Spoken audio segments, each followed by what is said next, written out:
What is up? This is episode 33 of W.O.W, and it's about putting yourself out there. Putting yourself out there is something most people struggle with, including myself. Although it may feel uncomfortable to do at first, once you get the hang of it, it does become easier. It is something that will only benefit you in the long run. There are two things about putting yourself out there that I want to talk about today. The first thing is that the only way to improve your skill set is by putting yourself out there. You can read all the books you want to. You can binge watch YouTube tutorials until your eyes hurt. You can isolate yourself from the world and overanalyze whatever it is you are trying to create, whether it's music, photography, pornography, a book, or just something as simple as a Facebook status. But if you do not actually put your material out there, how will you ever know if it's actually good or not?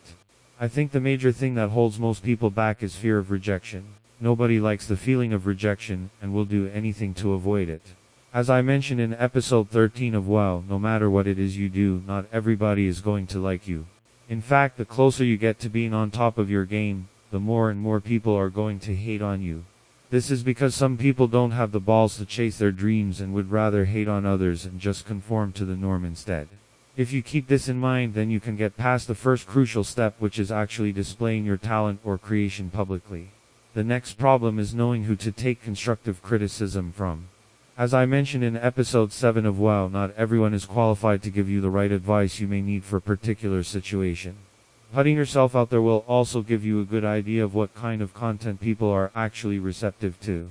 In everything I've ever done, I'm always surprised that certain things get a better reaction than others, and I can't quite put my finger on what it is exactly. Regardless, I keep on trying different things whether or not I think they are good, as I really don't know who will like what. The second thing I want to talk about is how putting yourself out there is the only way you will get recognized for your skill set. If the best singer sings the best song in a forest and no one is there to hear them, how will people know that they are the best singer? You don't need 1 million plays on your SoundCloud account or 1 million views on your YouTube video to get noticed by the right people. But 2 clicks are better than none, as you really never know who is paying attention.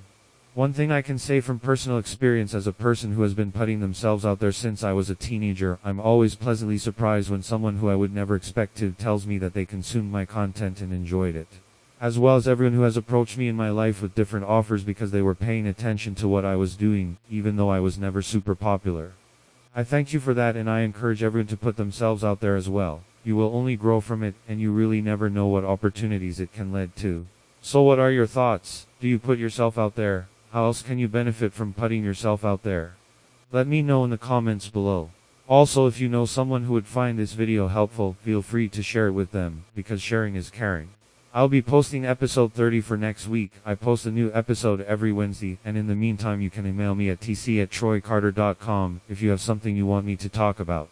As well as follow me on my social media accounts and subscribe to my YouTube channel, so you'll be the first to know when I post something new. Peace.